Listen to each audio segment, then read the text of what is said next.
I got to find the thing here. Could you say that you and that camera are about to mutually part ways? Yeah, the camera and I will mutually part ways. It's important the camera doesn't know for a while. You know, they got some feelings to spare. But like, is it going to get demoted with 2 games to go?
Welcome back, Mighty Vandals, to Tubs at the Club, brought to you this week by Snake River Stampede Whisky. We'll tell you a little bit more about them later in the show. We are the Idaho Vandals affiliate on the Big Sky Podcast Network. No producer redacted, Martin Heemstra today. I am your host, Dallas Hammer, joined, as always, by brave, bold, buzzcut Brian Marshall. Like, I don't think of it as a buzz cut. Whenever I go in to the barber, I tell them I just need to not look like complete garbage in 30 days because I'm not doing anything for 30 more days. But thanks for noticing. And dude, good to be here. Ton of shit to talk about. No place else I'd rather be. And yes, you guys, you didn't notice I had to angle the camera slightly, a little bit to the side to make sure that we completely have the entire crew covered. Both dusters showing up, only one of them wearing clothes. That naked duster's throwing me off a little bit there, Brian. If you need a barber recommendation, I do have a great one if you need. It's called the razor in my shower because I'm bald as fuck. Anyways, guys, we are coming to you live at the end of the 2025 season. We don't do reaction shows to the final game of the season most of the time because of things like this. Brian, we have maybe a couple minutes of Idaho State talk, and then we get to move right on to more pressing things that have happened in the Vandal football world over the last few days. So the Potato State Trophy, which we mutually parted ways with, Idaho State 37, Idaho 16. They jumped out to a 27-0 lead at halftime, Brian. Joshua Wood gets hurt. Sawyer Teeney comes in to play the second half. And I mean, that was pretty much all she wrote. Was after I'd say about 17-0, I think everybody knew midway through the second quarter that game was over. So your immediate, quote unquote, immediate takeaways. That wasn't the ugliest game or like the worst game experience I had of Idaho this year because I lived through UNC and Eastern. So my resolve, let's say, had already been tested. But no, like Idaho State beat the shit out of Idaho, like no question. And honestly, you hang 0 on Idaho State in the first half like that. I don't care if the team averaged 50 a game. You hang 0 in the first half on Idaho State. We should be thinking about some change in direction. However, Dallas will get that in like 10 seconds. It already happened, but it's just now officially happened. Look, congrats to Idaho State. They're moving in the right direction. And I hashtag right track, you might say. Idaho's got some soul searching to do. They finished the season 4-8, 2-6 in Big Sky play. They did have 4 one-score losses. But I just feel like if you were watching Idaho and your takeaway was, hey, they were 4 plays from the playoffs or something like that, you should have watched this game like, no. Even if it actually might have been worse if things broke Idaho's way this year, if this is how they're going to look against Idaho State at home. Yeah, honestly, Brian, like it sucked in the moment. Only I think Northern Colorado's worse just because of the hope that was there. I obviously did not make it to the show last week, but I would have been loudly proclaiming Idaho had no shot at this game based simply on what the Idaho State offense does against what the weaknesses of the Idaho defense are. Jordan Cook was sacked 3 times all season. Not great for a team that struggled to get pressure on the quarterback. Just all these things that it just was not our year. I do have to give McLean his credit here. In 2023, Dallas told a story where when Idaho was beating the brakes off the Bengals, he turned to his wife and said, "This is the greatest day of my life." I said that to my buddy at half Saturday. Hey, congrats for winning your Super Bowl, guys. All the potatoes to you. I would like to point out that beating the shit out of the Bengals was just the seasoning for the committee to get better playoff seating. And I would like to know where you guys ended up in the FCS playoff bracket this year. But I digress, Brian, because we have not mentioned. Can I say one more thing about the game? It is. You brought up the Idaho State Super Bowl, which it was. And like, hey, I don't want to beat. I'm openly not dismissive of rivalry games because like I care about the Idaho State game more than a lot of the games on the schedule. So, and I just think it's dickhead talk to pretend games you care about don't matter. But I will say it is sometimes good, for the sake of the rivalry and the energy of the rivalry, for little brother to get a win once in a while. And Idaho State had really looked pretty bad in every outing against Idaho for quite a while. Mm-hmm. So I think this is the kind of thing that'll help get Vandals more. And I'm not saying Idaho wasn't energized for this game, but for Idaho to really like buy into this game as a fan base, we need to have some revenge at some point. And it'd been like half a decade since there was any reason for revenge in football, right? So fingers crossed that the 1 year Idaho State gets the trophy, 1 is their Super Bowl. And like you said correctly, happy for the Bengals who are sitting out the postseason just like Idaho is. But I don't know. Big picture, I do think it's good for the rivalry itself to pick up a win once in a while. And my God, if Idaho State couldn't pick up a win against Idaho with, how Idaho was falling apart towards the end of the year, they're just never going to pick up a W. So sometimes we need that. I mean, obviously, I'm talking shit and being pompous over here, but I mean that fucking sucked, and it's an absolute bummer to not have the Potato State trophy again that we mutually parted ways with, Brian. But we are already almost 10 minutes into this show, and we have not gotten to one of our favorite sponsors.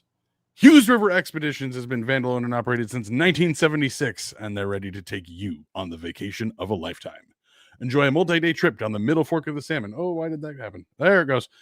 Woo! Everything my computer just locked up. That is really awesome to happen during an ad read. Cool. Okay, it looks like we're back. Okay, sorry about that, Colin. If you are looking for a great all-inclusive week-long vacation, don't look past your backyard. Hughes River Expeditions has been vandal owned and operated since 1976, and they're ready to take you on the vacation of a lifetime. Enjoy a multi-day trip down the middle fork of the Salmon, the main Salmon River of no return, the Salmon River Canyons, or the Selway. You could check out special trips like one to see the Perseid meteor shower. Camp on pristine, bitches, run amazing whitewater, hike scenic trails, spot wildlife, soak in beautiful natural hot springs, and the same thing I say every damn week, guys, fish the most remote stretches of river in the entire United States. Just bring your clothes, call in an HRE, you're going to handle everything else. Grab a paddle, catch dinner, and ride the bull all throughout the Gem State. Call them now at 406-540-4450 or check them out at hughesriver.com. Ross Warren in the comment section, Dallas's computer channeling the Idaho offense. That could not be more accurate, Ross. This computer was built in the Petrino era, so naturally it, at the end of the season here, just falls right back into Petrino-esque time. All I got to do is, again, mutually part ways with this motherboard, and then I think we might be okay. Brian, any takeaways you wanted to hit on about this Idaho State game, as we've already discussed a little bit? Anything else you wanted to mention before we just move on? You're muted, Brian. I just wanted you to know what it feels like. But anyway, no, we don't need to talk Idaho State game because like the reason we didn't do, we often don't do reaction episodes to the last game of the season is things change instantly. And in Idaho, there's some pretty damn big news. Look, we had exhaustively covered during the season that, hey, Matt Linehan got demoted. He's not calling plays. Pretty damn obvious. Tyler Palpow's up in the box.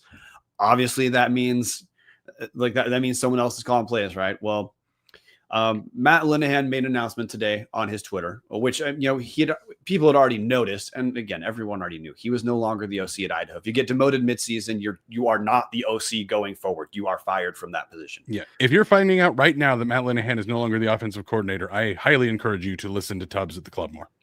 Yeah, Matt Linehan posted on his Twitter or X, and he described having mutually parted ways with the University of Idaho and thanked Jason Eck and Luke Schleissner. Notably, did not thank the guy who gave him the six-figure job, Thomas Ford, or the guy who went out of his way in press conferences to spare his feelings by not acknowledging that he was fired. But I expect Idaho's and Thomas Ford are not really going to talk about this anymore because he's not. Ford's doing exactly what Jason Eck did when Jason Eck dismissed coaches. He just doesn't say anything. Like he lets the guys go, lets them go look for other jobs, and lets them skip a bad headline. Which, by the way, that's a way of attempting to show class, show grace, whatever you want to call it. It's out of consideration for the other guy. Thomas Ford sat in some press conferences and did his best to talk around. Yes, I fired Matt Linehan for a while. So anyway, you can tell our tone of a little bit of annoyance about the message from Linehan. We'll say like Vandals, lots of Vandals are going to be upset about this. But like, again, if you've been watching the show, you knew this was happening. Idaho's obvious relative weakness was the offense from day one. Mm-hmm. And pulling the ripcord here, to me, unequivocally the right call. We're going to see what what happens as far as like who's hired over the next few weeks, probably because we know Ford's probably interviewing people right away because football season for coaches never really stops. But I mean, I don't know. It probably sounds like we don't have that much to add because we've talked about this for now almost a month that Matt Linehan's not the OC. So Matt Linehan just officially acknowledging he's not the OC. He won't be on staff anymore. Best of luck elsewhere. Dallas, I'll throw it back to you. Yeah, no, I mean that's pretty much it. Like, thank him for his time as a player. Thank him for his time as a coach here. It absolutely sucks to get fired, and I completely understand being upset and putting out a fairly passive aggressive statement on Twitter. But like I understand it sucks. It's a shitty place to be. But at the same time, like, if you are unhappy with how Idaho football just ended this season and you are someone that believes, hey, this is Idaho, they need to be in the FCS playoffs every single year, Thomas Ford is doing everything he possibly can to make those changes. Matt Linehan was demoted in season and acknowledged that in his post that he was demoted after the UC Davis game, which Brian has been reporting for quite a while. Then he's fired at the end of the year. He's gone. Like, the offensive coordinator and quarterbacks coach, a lot of complaints were made this season about the offense and about the quarterback position. Well, the guy in charge of both of those is gone now. So things are happening here with Vandal football. We also know defensively, Davida Finau has also been let go. He posted on his Twitter a couple nights ago that he it's the nature of the business or whatever he said, a free agent defensive line coach. Also wish him the best. But when you look at the defensive line, not a whole lot of growth and improvement happened there. I can understand why you'd bring in another coach there. Brian, I believe you have multiple sources on this. So no, I mean, there's no official announcement, but we've been told the other coach will be Lance Dunbar, running backs coach. Which personally, for me, as somebody named for the Dallas Cowboys and a fan of the Los Angeles, formerly St. Louis Rams, it's a bit of a bummer because that's where Dunbar played, both of those teams. But hey, from an incredible college career to a running back room that didn't really strike any fear in anybody as soon as Art Williams went down. Yeah, Eli Cummings had a couple games he popped. Nate Thomas had a couple decent runs there. Man, the position coaches at maybe the two weakest positions on the roster are gone, as well as the offensive coordinator. Like this is the kind of thing you want to see. If you believe Idaho football should be a good program, getting rid of coaches that weren't cutting it, this is step one of how you fix the program. Without, obviously, Thomas Ford has a contract. He's going to be here for a while, guys. Yeah. The rest of the guys are on year-to-year deals. They're not making the cut. You ship them off and you get somebody else. Yeah. I mean, I guess, you guys heard my tone of annoyance about the what, again, I completely co-signed Dallas passive aggressive post from Linehan. To at least close it up here. Obviously, look, Linehan's an all-time Vandal. We obviously wish him the best. If he gets to be annoyed when he loses his job, that does happen. I would expect an adult at this point to handle it with a little bit more grace, but whatever. It's a big disappointment for him. Within a day, I won't really be caring about that anymore either. So obviously wish Linehan the best of luck. But honestly, for me, this gives me more confidence in Thomas Ford, that he made quick evaluation of what needed to change. If there was a single coach that Thomas Ford could have hired that he would potentially risk blowback for getting rid of, it's Matt Linehan and no one else. And Ford made the right call. So he's going to get nothing but support from me for making the correct call here. We're going to see who comes in next. Fingers crossed. I just have to expect he's going to go with someone who has more experience. Because you have to. Got to get someone with more experience. And because I'm not saying Ford's thinking short term, but hey, Idaho's 4-8 this year. They got to get better pretty much right away. I would expect he's going to try to get someone who has more experience, successful experience with quarterbacks who are not just traditional pocket passers. Big Sky OCs it's not usually a forever home, regardless of where you're at, or unless it's like Montana under Bobby Houck, because that's slightly different. But if you look around the Big Sky, successful OCs do come and go. You can make a hire for OC based off your personnel for a couple of years, and then just know you might have to recruit for that in the future. So I guess that's the direction I'd expect Ford's going to be going. We'll, as we get news on that, obviously we'll talk about it here. Yeah, I mean, Brian, you hit that on the head there. I feel like you have got to go with the exact opposite of Matt Linehan here.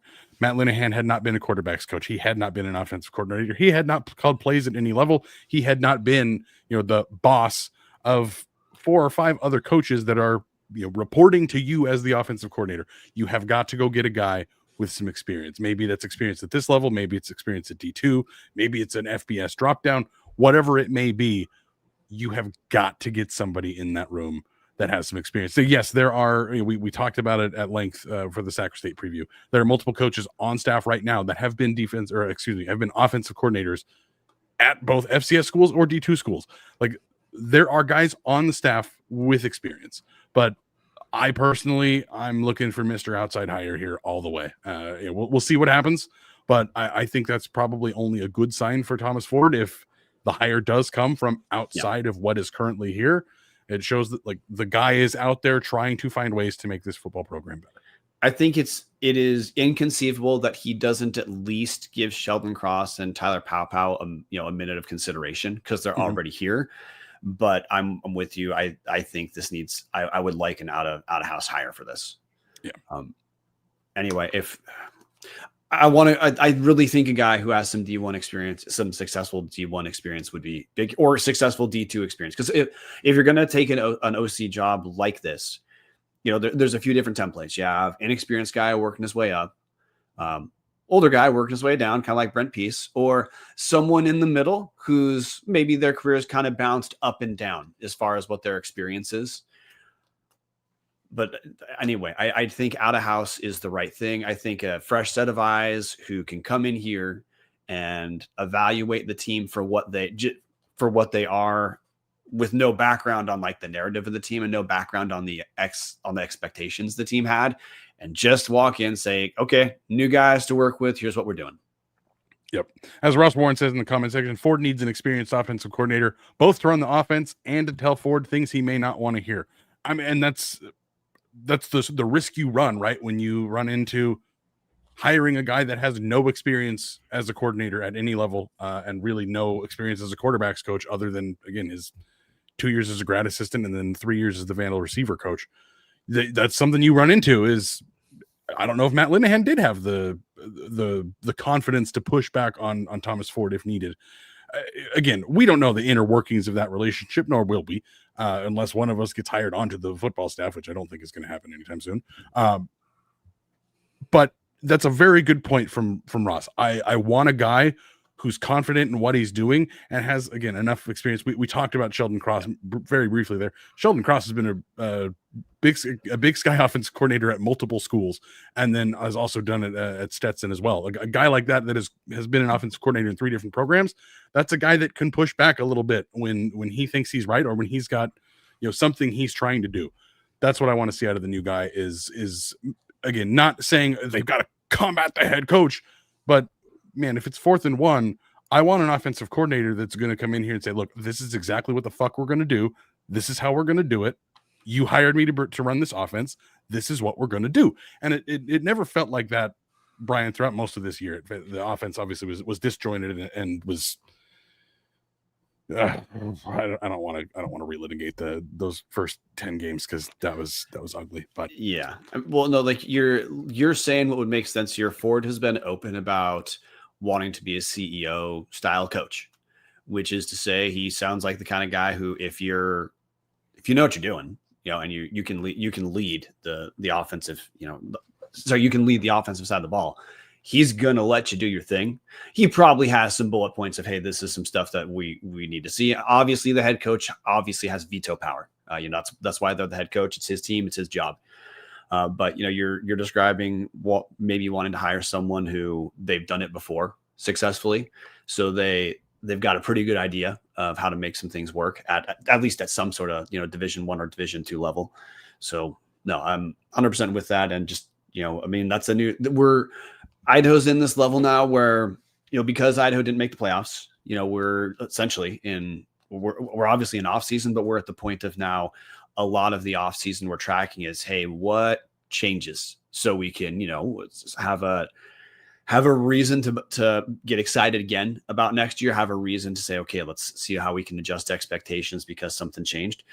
It's a pretty big deal to say like your number one offensive assistant needs to be changed over. And so that's, if you're a person who watched Idaho and said, I don't like what Idaho's doing offensively, it's that Idaho's got to get better. Well, it sounds like Thomas Ford agrees with you. So wait and see. But that's just, look, this will kind of blend into stuff we got to talk about as our takeaways for the season, but a willingness to turn on a dime like this, and again, probably fire the toughest guy it would have been to fire as far as any potential blowback. That's a big deal to me.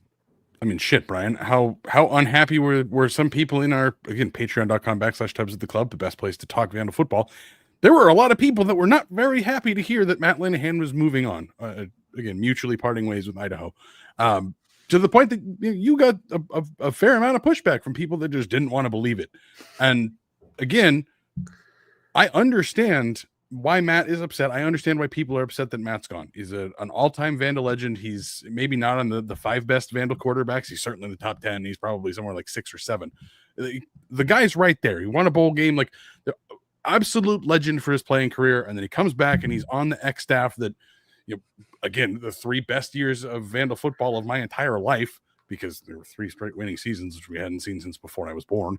And then it just didn't work out. And that's a really hard thing to do, especially when you're talking, trying to do it as politely as possible. He didn't call out. I mean, yes, he called out the offense for its struggles multiple times in press conferences, as as one does when they talk about, hey, coach, what do you think about the offense? Well, we're not scoring 40 points a game. And as anyone who watched the games could see, was eminently clear. Yeah, exactly. So I understand like all of these traps that were set here, and from a fundraising standpoint, having again Vandal legend on the coaching staff probably helps in certain places. That is a really tough decision to have to come to fire somebody. And as Nick Weber says, disappointed that it didn't work out for Matt, just like I'm disappointed it didn't work out for the guys who've announced they're hitting the portal, but I'm glad to see changes are coming. Brian, that's probably a pretty good transition point to the transfer portal. But before we get to the transfer portal, we got to talk about one of our 3 favorite sponsors. Again, we've already hit one of the 3. Now it's time to talk about one of our other 3 favorite sponsors, vandalgear.com, baby. The cheapest place to get Vandal gear anywhere in the world. Vandalgear.com is run by Pacific Custom Sportswear, Vandal owned and operated. They're running out of Spokane, Washington, again, about 15 minutes from my house, right down the street. They've been in business for 25 years plus, working with U of I, a bunch of regional companies. They can take your logo, they can take your really any design you've got, and they can get it set up for some sort of printing or embroidery, whatever it is that you might be thinking of. But I want to go to vandalgear.com, show you guys, again, we've talked about it a handful of times, the new accessories that are up here: crossbody bags, rocks glasses, can-shaped glasses, mugs, shakers. Again, that fanny pack, Brian, I know you made fun of me in the last show. Hey, I like a fanny pack. I'm a tactical kind of guy. I just love the design logo here. Anyways, vandalgear.com, guys. It's the holidays are right around the corner. If you're listening to this right now live, it's obviously not quite the Thanksgiving holiday, but anybody that's listening to this on podcast services around the planet, it's the American Thanksgiving right here, right now. That means Christmas and all of those gift-giving holidays are 1 month away. Vandalgear.com. Again, you can always pick up some of the sweet Fightin' Taters merch, some of the awesome Big Sky Conference throwback 1970 stuff. There's a bunch of accessories. I personally am hoping that my wife is listening to this and that she's already gotten me these Joe Vandal crew socks, because nothing better than the cross-stitched eye with Joe Vandal right across the face. Brian, the transfer portal.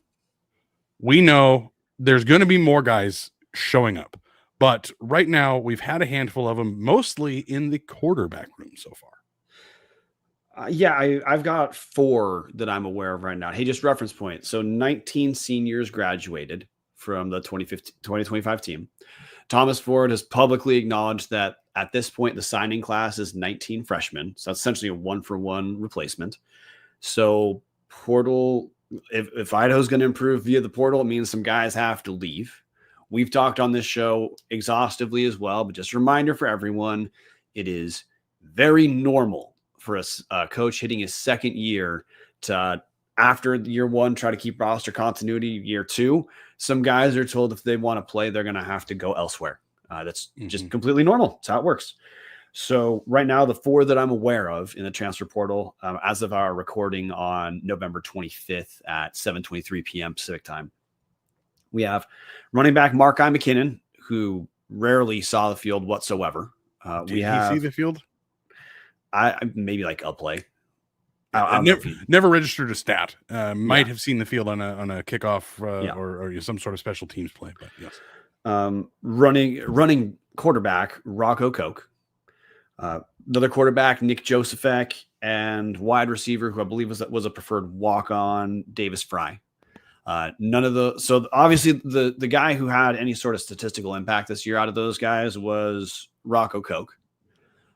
Who we honestly didn't really see much after we saw the, I don't know how to say this without it sounding like put down, because I really don't mean it. I liked Rocco a lot and I thought he was fun, in the +1 running game. But after he was given the shot to pass the ball against Eastern, we essentially never saw him again. And it feels like that wasn't an accident. So Rocco Koch leaving, if he wants to play, makes complete sense. Nick Joseph he had been the number one quarterback at the end of spring before Joshua Wood came here. And then, he's like the number 4 this season. He's a redshirt freshman. That makes complete sense that guy would say, hey, I think I can play. I've earned, he earned the backup job here a couple times, right? Yeah. I think it's completely fair for a guy like that to say, hey, I think if I want to play, I'm going to go elsewhere. And I think I can play, because he worked his way up to number 2 quarterback on a top 8 playoff team last year, 2024. Mm-hmm. So he's gone. For what we saw of Nick Joseph, we of course liked him here. So obviously wish him the best. Never really saw Davis Fry. So no analysis on Fry whatsoever. But at this point, you'd say Idaho hasn't really lost any contributors who are likely going to be key for the next season. And just realistically, if you looked at Idaho this last year and thought, hey, their roster's fine, natural growth will take care of everything, I don't know what you're watching. So we're in this weird space with the world we're in. The transfer portal officially opens in January. But Vandals realistically probably need a handful of few guys to be hopped in the portal for Ford to be able to get, Ford has referenced the number of around 10-ish guys, let's say, to bring in as transfers. I expect the number is going to be higher. I'm not married to the numbers Ford has said in press conferences about guys coming in. I just took that as him signaling, hey, we're prioritizing freshmen first, but absolutely we're going to be bringing some other guys in. Yeah, I wish those 4 guys the best of luck. But again, Markai McKinnon, I don't think registered a single statistic. Rocco Koch and Nick Joseph obviously fell behind a true freshman walk-on quarterback, and were recruited over with Joshua Wood after the spring. Like, it makes sense if those guys want to play college football. It's probably not going to be here. I hope the best for those guys. I don't know what level they're going to end up at. Hopefully they can go get the playing time that they want. Davis Fry, again, I think the writing was on the wall there. The receiver room was absolutely decimated, and we didn't really see him this year as one of the elder statesmen of the room. Same type of thing of, hey, thanks for your time here on the team.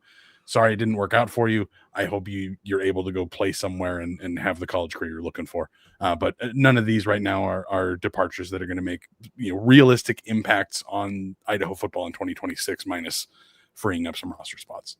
And that sucks. It's kind of callous to say it like that, but realistically, we're talking about the 3rd and 4th quarterback that just left, a receiver who couldn't get on the field after the first 7 guys got hurt, and then a running back that again was 5th or 6th on the depth chart there as well. So unfortunate, but again, if you're looking at how is Idaho football going to improve and going to get back to being a contender in the Big Sky, well, this is how that starts. Coaches have been replaced.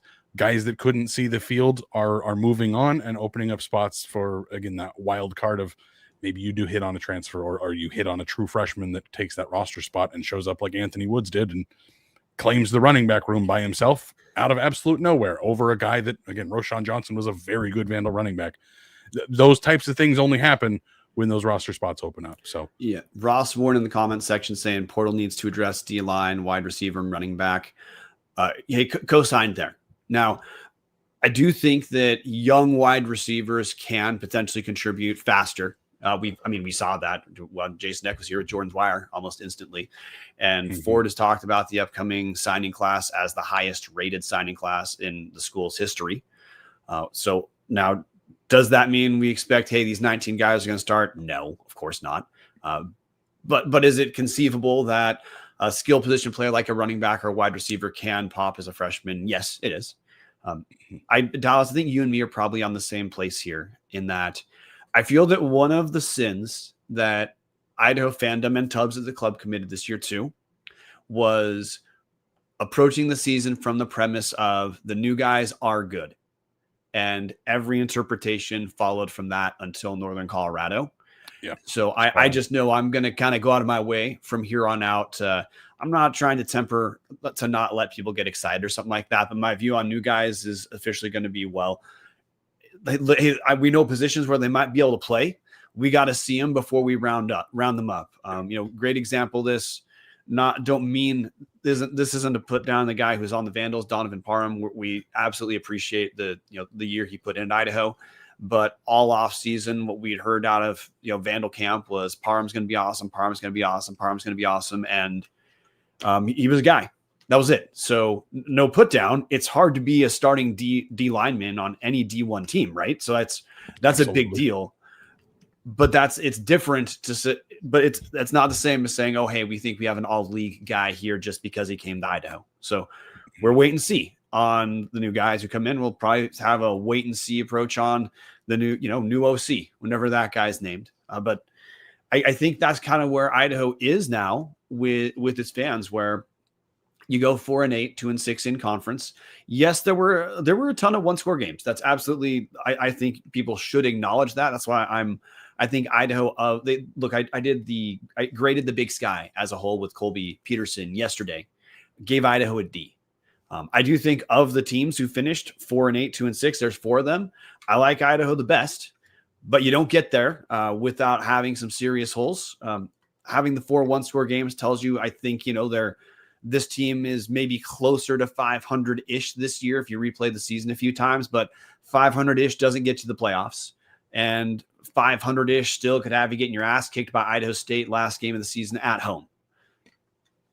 Yeah, Brian, just to hit a couple of things you'd mentioned there. James TA in the comment section, Parham probably has a better year if there's an extra guy on the line to help pressure the quarterback, IMO. Yeah, I mean, that's for sure part of it. I think that's why, again, the defensive line coach has been replaced. We just didn't see a bunch of pop out of that group, unfortunately, this year.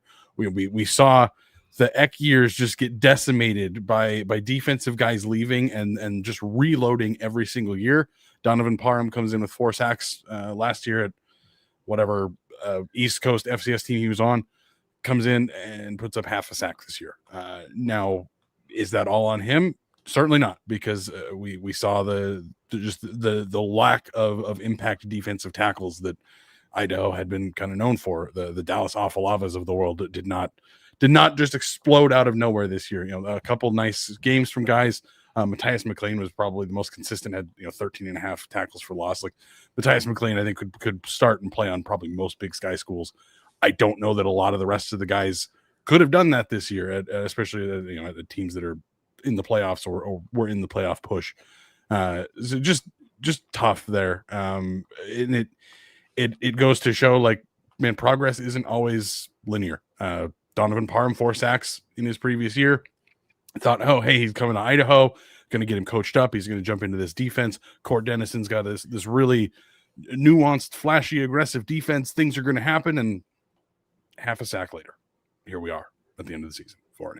And so it is a reminder that, man, some of these freshmen that played a ton this year, man, some of them are going to explode next year. There's also a chance that there's going to be guys that don't. Emerson Cortez Menjivar has not looked like the same guy he did as a true freshman when he popped in. It was like, oh, this guy could be something. And then it's kind of just been flat. Now, injuries have a lot to do with that. I'm not trying to pick on one specific guy, but he's one of the more visible players. He was one of the guys in the intro video this season, because I think he was expected to be a guy that was gonna grow and explode. And unfortunately, it got some dings and nicked up, and then it just never turned into anything. So while you could sit and say, man, this was a really young team, a bunch of guys got snaps, yes, that's going to matter in a lot of places. But part of this, bringing in transfers, bringing in true freshmen, is loading the deck with more options, because we've seen what happens when you do rely on, okay, Idaho's bringing back almost more of their roster than anybody else in the Big Sky. This is going to work out really well. And then, as Ross Warren said, this was a fringe 6-6 team with no injuries and with experienced coaches. And then we saw what happened with inexperienced coaches and a decimated wide receiver room, a decimated running back room, losing your starting quarterback and your backup quarterback at the exact same time. Like, those are things that good teams barely survive. A middle team here, man, it didn't work out. And all we can do is hope that next year is going to be at least a little bit stronger, Brian. I'm just enjoying Ron Lowney in the comment section, absolutely going to town, which I would be right now, because, hey, Montana State, number 2 seed, probably going to lose their coach. So enjoy it while it lasts. It's a rough come down. I bring that up, transition to another comment, which I just enjoyed. Nick Weber, on the plus side, we all woke up Sunday and our coach wasn't on a plane to New Mexico with a huge chunk of the roster and almost every other major contributor declaring for the portal. No, I mean, like he brings that up. Like that's a really good point. Obviously, losing sucks. Finishing 4-8 sucks. But Losing to fucking Idaho State in the oh yeah, goddamn Potato Bowl. Yeah. yes, Jungle Land getting to dance on Idaho's grave from 2025. That sucks. About time Idaho State picked up a win, but it's still Idaho State. They got the win, so like they get to talking They shit get to is rub it kind in of our their, faces for a year. that's kind of their birthright, right? So, well, so anyway, they earned that right. So, man, I guess I'm curious, Dallas. After I guess where does your mind go from here? Because we've covered that we know there's coaching changes. Ford acted immediately. Now that doesn't mean other coaches won't get job offers later. Mhm. Let's say there might be some coaches turning over later, but it appears the coaches who are leaving mutually, you might say, that we know who those guys are at this point. So we'll see if coaching turns over there, but we know to pay attention to that. We know that right now, not a ton of people in the transfer portal. There will undoubtedly be more. Yep. And there's a lot of look. If you're 4-8, realistically, I don't know who isn't expendable on a team that's 4-8. I can say off the top of my head, you already brought up Matthias McLean. Really hope he stays. Really hope Dylan Lane stays. Really hope Cruz Hepburn stays. Really hope as much of the offensive line stays as possible. Because that's a unit that we just know in the FCS. You can't just fix that with a transfer here or there. All the transfers Idaho's picked up the last 3 years are guys who they never even end up starting for the most part. Yeah. It's been internal development, how they've taken their each step they've taken these last few years. So obviously want that crew to stay. I hope Joshua Wood stays. I think it'd be a catastrophic mistake if he left because, I mean, Wood obviously had some bright spots, but just look at a guy like Giovanni McCoy, who when he left Idaho, his career is essentially over. I think Joshua Wood there's some ways areas he can improve as well, for sure. Especially, accuracy deep, maybe some stronger receivers next season can help him out there. But I really want Joshua Wood back for sure. Cause we talked about it exhaustively here. He was the clear bright spot on the Idaho offense through 2025. So I really hope Joshua Wood is back. You said Caleb Ricks. Anyone else come to mind that you're saying, I really hope these are guys who stay?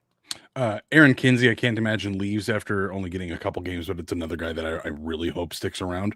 I think if those are your top 2 corners going into next year, or 2 of your top 3 corners going into next year, you feel a little bit better about that group as you hope the depth develops behind them. But I thought Caleb Ricks was outstanding, and Aaron Kinsey looked pretty damn good when he was healthy before he missed the rest of the season after, I think it was SJSU was when he was lost. But those are the big ones for me, Brian. You mentioned Marquand McCraney and Ryan Jeziaro obviously made some strides this year. I cannot imagine Marquand McCraney leaves because Thomas Ford is the reason he's here in the first place. Because he got recruited again. We've covered this on the show, but he got a bunch of offers at places much bigger and better than Idaho, all to play defensive back, and he didn't want to do that. He wanted to play receiver. Thomas Ford said, "You can absolutely be a star wide receiver in the Big Sky Conference. Come play here and you'll get your shot." I cannot imagine that guy leaves after a year, especially after a year where, he popped, looked pretty decent. But again, this isn't a team that went 10-2 and people are like, oh, we gotta steal from the Vandals like they did the last handful of years. It's a 4-8 team. It's a little bit harder to go shopping on the film that was put out this year. Nick Weber in the comment section, got to make sure the Mayors don't hit the portal. Their tailgating production would be tough to replace. Could not agree more about that. Again, the unofficial Tubs at the Club tailgate hosted by the Mayor family. Brian, I did want to mention very quickly, because we're on the topic of the transfer portal. For those who are not obsessed with following the intricacies of sports, the transfer portal has changed this year. The transfer portal is only open for a couple week stretch in January. There is no more April transfer portal. So I do think we're going to see a little bit more retention at Idaho, not just because, again, Idaho sucked this year. Sucked is maybe not the right word, but it certainly wasn't a good season, not one anybody's super proud of. But there's no longer that April transfer window. So a guy like Mark Hamper, who transfers to Wisconsin, can't get into the air raid there. Obviously did not feel like he was going to see the field enough. Transfers in April, over to Cal. Now he ends up at Cal. Mason Minnie goes to Michigan State, bails out of Michigan State, goes to Cal. Giovanni McCoy goes to Texas State, bails out, ends up at Temple. Well, he's end up the back up there too. Nick Weber also in the comments, no more portal when the coach leaves as well. Like, there are changes happening to the portal that I think are going to force guys to make a little bit smarter decisions, because you can't just jump, go to spring football somewhere and then jump again. Like, you make that commitment in January and you are locked in for the year. So a little bit harder for a guy to just take the $50K from Wisconsin. I'm not saying Mark Hamper got $50K. I have no idea. It's just the first school and player that came to mind. You can't be Mark Hamper, take the money here. Shit, they don't want me, or they're not going to play me enough, or whatever reasons it didn't work out, and then move over to Cal. That's not happening this year. You get one shot to do the right thing. So I think we're going to see a little more attention there. Also probably forces coaches to be a little bit less aggressive, yes, because you don't get that, hey, snag a guy, watch him during spring football, cut him loose if it doesn't work. That's over. So exactly. Hopefully this protects both players and coaches in let's say, being a little bit more judicious. Because look, obviously there are many examples of the transfer portal working, but the basic math is most people who transfer do not move up. Now, that part of that's because a lot of guys are told they're not going to play, and that's why they bail. But I think getting the transfer portal, I don't know, just not at fifth year all the time. I think everyone is going to win having it just dialed back a little bit, because examples that we've just seen in Idaho, we have certainly had guys come in here and we're happy they came in, but we've also had guys like, Giovanni McCoy leaves, his football career is essentially over. Or like, we all remember Reese Poffenbarger from Albany, came in, kicked ass at Idaho.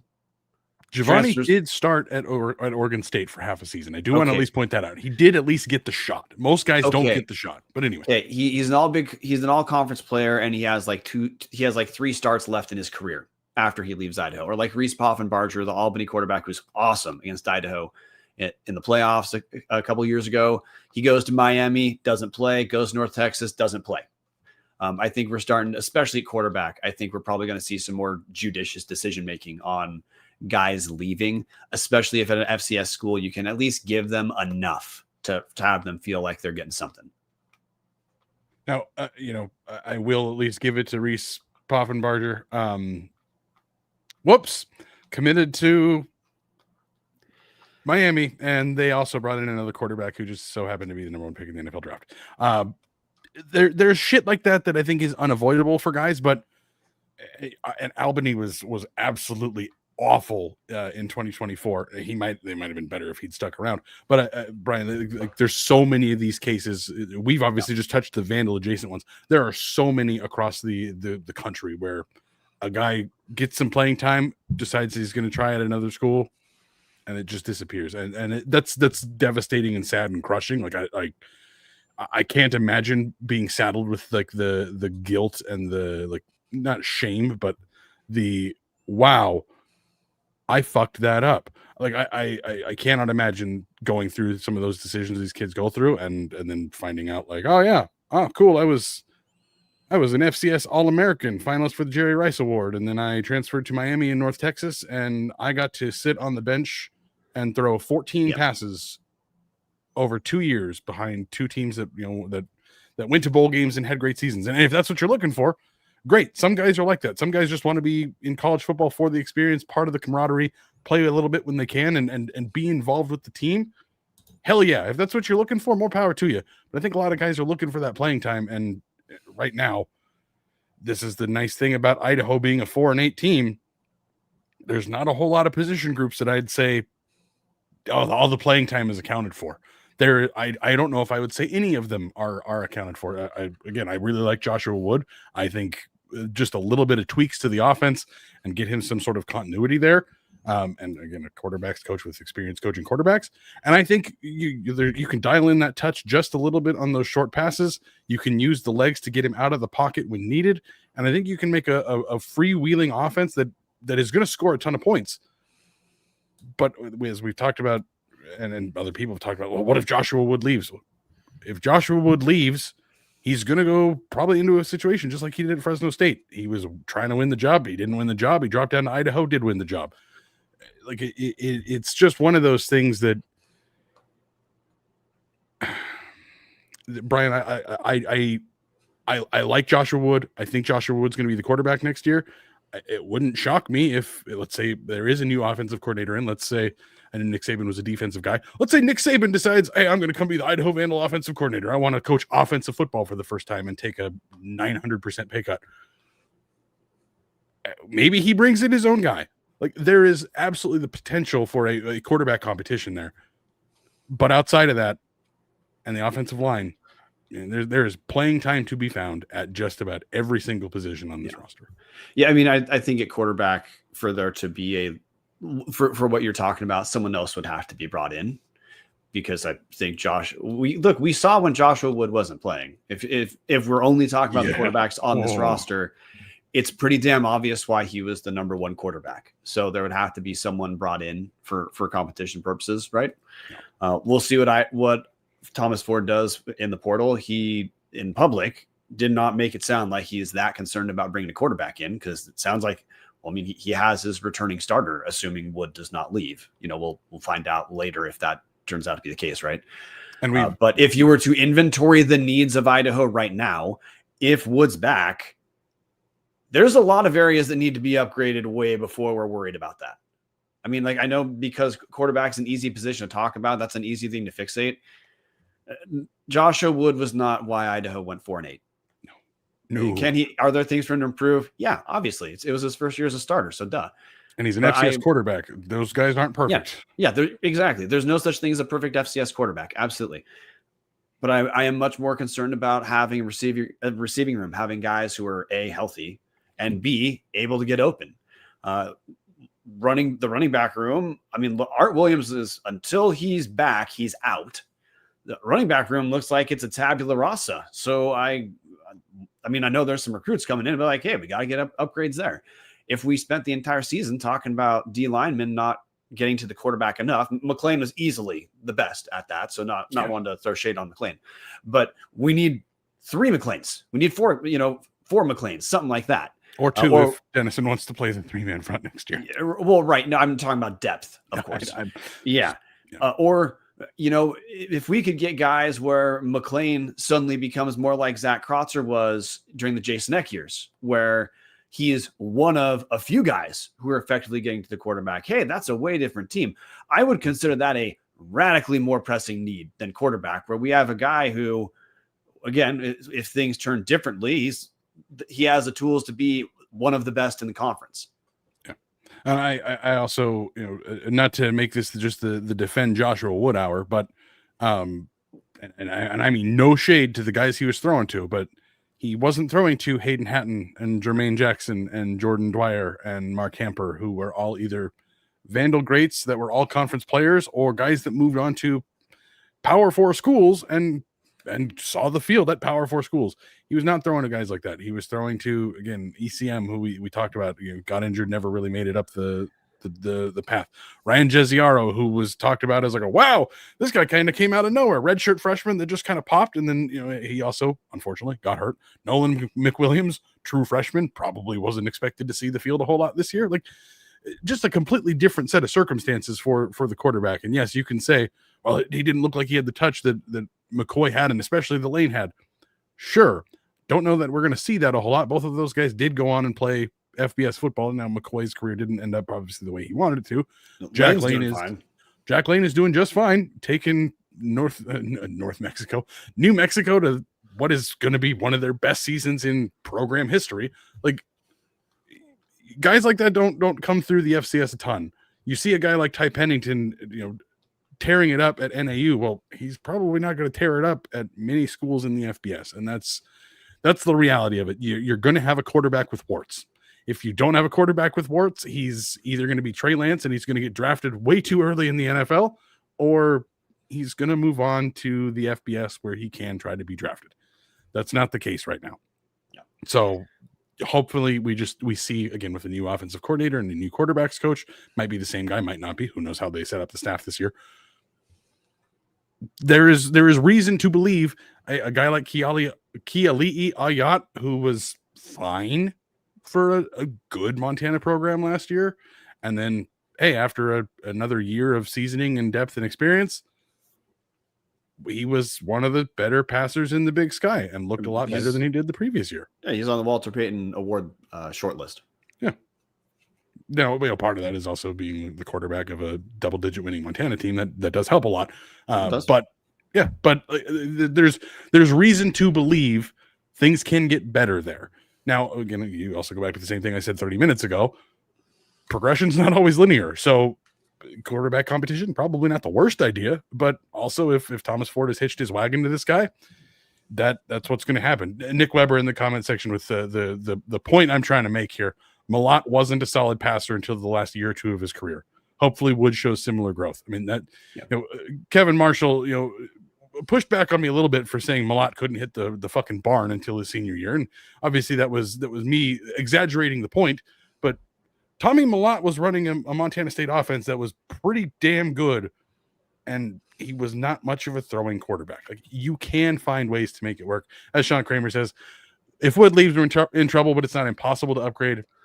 If Ford is committed to him, fair, but we've got work to do. I mean, again, that comes down to, like, there's no pass catchers, there's no run game. Like, I would be shocked to see any Vandal great quarterback perform in the offense this year, as we saw throwing to a bunch of guys that had not really played a ton of football before. I mean, obviously they played high school football. You get what I mean, Brian. It's late. I'm rambling. We still have one of our favorite sponsors to get to, Brian. Yeah, and look, whether you are celebrating the playoffs like Ron Lowney or trying to forget that they exist like us, you cannot go wrong reaching for a bottle of Snake River Stampede Canadian whiskey. It's the best Canadian whiskey available in the state of Idaho, and you got two options. Either your entry-level Stampede or your small batch 1915. The small batch 1915, that's a little bit more for celebration. Double barrel finish, first fill bourbon, then ex-Canadian rye whiskey casks. Your entry-level Stampede, it's ex-bourbon and then finished in Oloroso sherry casks. Like Line of Fire 95 is saying, SRS MVP. Absolutely. It doesn't matter which bottle you reach for. Both are premium whiskeys. Both, and they do not have a premium price tag. Your Stampede is $26. Your 1915 is $39. And really the 1915 for, an upper shelf Canadian whiskey, $39. That's a kick-ass deal. So doesn't matter which one you go for, grab yourself a Snake River. Brian, I want to hit two comments very quickly. One kind of related, one not related at all. The first one, McLean Westbrook, for what it's worth, I stand by the Vandal burger at Zips. Hey, respect, McLean. I might hate your school's guts, but respect. The comment I really wanted to hit, Brian, James TA, Tommy Malott is the prime example of why you should stick with the program for 4 years, even if you were once the Jerry Rice Award winner. Like, that's what I hope we start seeing with guys. And again, we got to start supporting the 1889 collective, because I don't need some of that NIL money to keep guys here because of specific reasons like that. You saw what Tommy Malott did. He came in as a fine quarterback, certainly one that many in the Big Sky would be happy to have. And then he goes on to become Walter Payton Award-winning, one of the top players in the entire FCS, all growing through that program and not chasing the quick dollar, probably because they were probably taking care of him decently enough, because their athletic department, didn't have a whole bunch of sticks into their eyes and their nose and their throat and their ass. Anyways, Brian, we are an hour in, and that was about to turn into 3 hours of ripping the Idaho athletic department into shreds, which we could do at any point, but that's not the purpose of the show. You think you've got some final takeaways to hit for tonight? Yeah, and actually, I want you to hop in here too for this. So, we all, if you're paying attention to Idaho and you've been watching the show, we've pretty much gone over what went well, what did not go well for Idaho this season. So I guess the thing I wanted to spend a second about, we try to not make Tubbs at the Club be the focal point of the show. But I do, one thing I want to hit on my end, just what I've learned this season, I'd say, as far as interpreting Idaho football and Big Sky football into the future.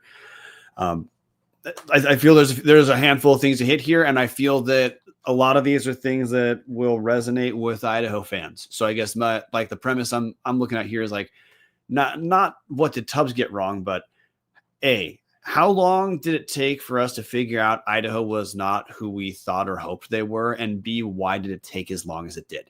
I think obviously you're going to go back and forth with each person, but I feel like collectively it took the Northern Colorado game for most of the fan base to put together, yeah, they're not what I think they are. And it took the Eastern game for people to collectively say, no playoffs, man. Don't worry about the playoffs, which is why I think there wasn't this big outcry when Idaho officially was out of the playoffs, after losing to Sacramento State. Losing to UC Davis. That would have been the official their point where they're done. I don't think the Vandal Nation collectively lost their shit at that point, because at that point people knew. But the couple things that I'm going to say that I learned, and part of why it took as long as it did for us to, understand Idaho, who they were, are honestly related to paying attention to the Big Sky as a whole. We already covered the first one. From here on out, we're not working from the premise that what is here is good and going to work. We'll see what works. We'll see. Idaho's a 4-8 team. They got to get better. So that's now the premise of we're going to see if they're going to. Now, there is a second one that I think is worth paying attention to, because we've talked the transfer portal. We haven't talked parity in low FBS to high FCS, because we mostly assume our viewers get it, but worth acknowledging. I think we can definitively say a close loss to a Mountain West team, or that level of a team, we should no longer round that up. That should be viewed as, would you round up a close loss to a Big Sky team, or just say, well, it might mean you don't suck, but a loss is a loss. So I guess one, hanging with the Mountain West team or FBS team at that level, if you don't actually pick up the win, you don't get to use that as a bullet point of your team's good. It's maybe your team doesn't suck, but that's about it. And I guess the third one is, I'm not saying teams have to win by 1,000 points, but I do believe you look at Idaho in the out of conference. If Idaho was the team we all thought they would be, there would have been a lot more style points earned in the St. Thomas Utah Tech wins. And my takeaway here is, style points aren't everything, but they're absolutely not nothing. So if your team's not getting some style points and wins where you should be outclassing the other team, then that itself is probably that itself is probably a red flag. Just a slight bit of pushback on that one, Brian, is it's also the San Jose State game that was the last time Idaho had a really healthy offense. ECM got dinged up after that. After I think he had 5 catches for 90 yards or something. Had a decent game against a Mountain West, as Nick Weber says. Mountain West won AA. Being San Jose State there.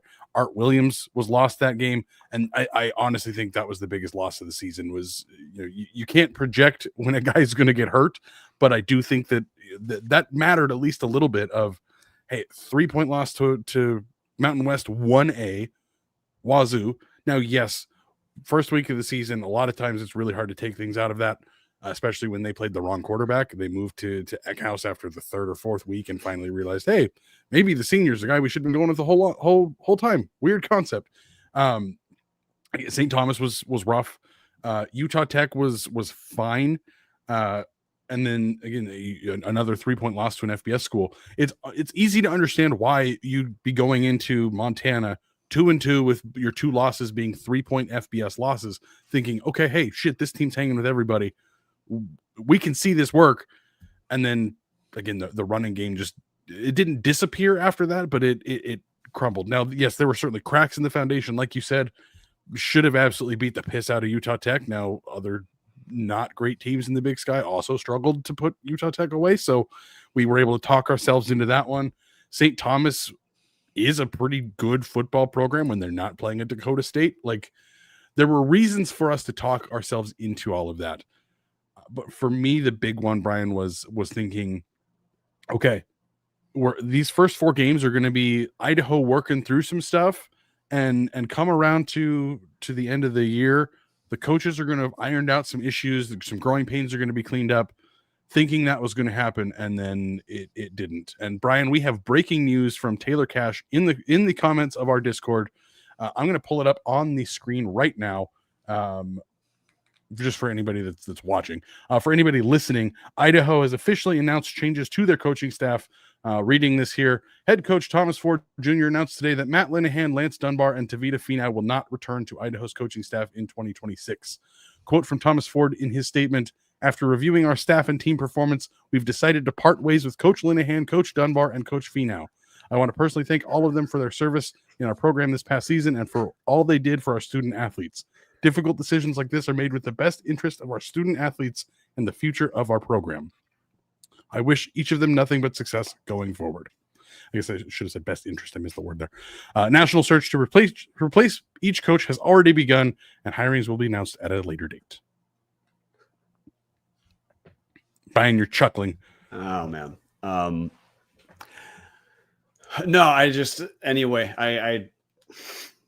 it just relates to what we talked about earlier.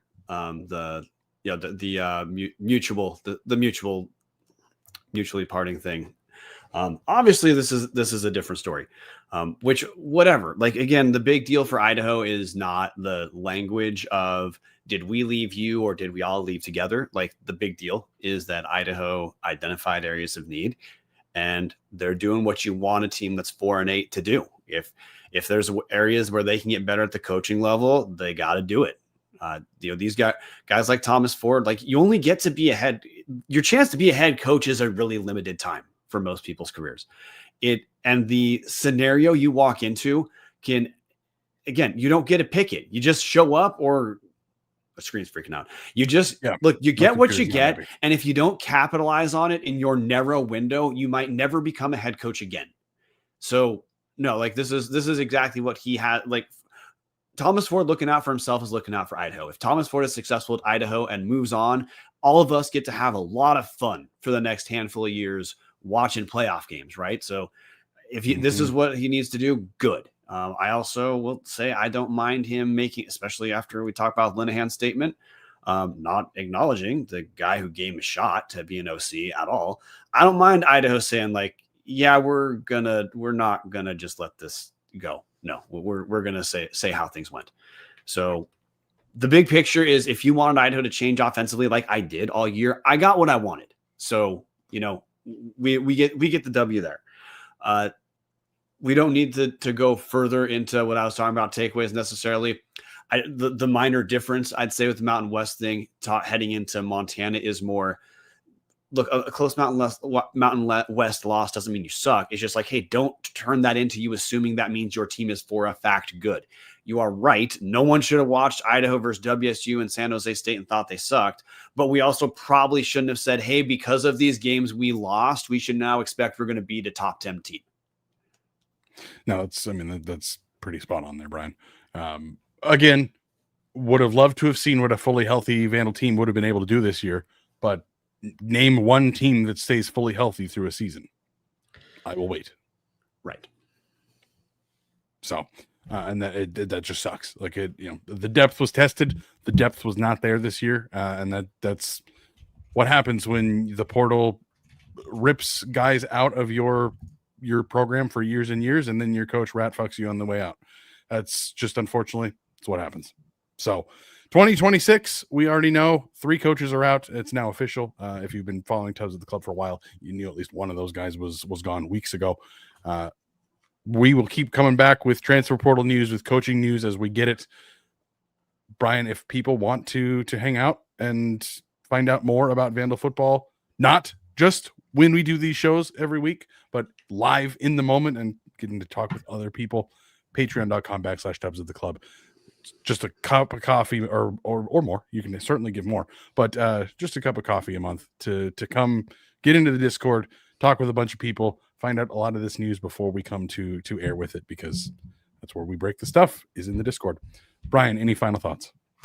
No, other than to say, obviously our coverage is going to pivot to basketball from this point forward. As football news comes, we're going to talk about it, but in the off season, news kind of comes in waves. So Martin and I are going to do our best to get caught up on the men's and women's basketball teams, but the women's team looks awesome this year. The men's team looks a lot better, but that's kind of where our coverage pivots to at this point. I'm going to do my best throughout this next season, a basketball season, to do a few more Tubs shorts to cover games, kind of instantly while we still have our weekly show. But we'll see how that goes. But both the teams look better this year, worth getting more attention than they got from us in the past couple years. So that's just where we're at. And when we don't have football playoffs to talk about, that does free up some airtime. With that said, guys, go Vandals. Go Vandals. This is producer Brian doing a terrible job of even finding what we're going to play us out with. So we're just going to call it good. See you guys Tuesday.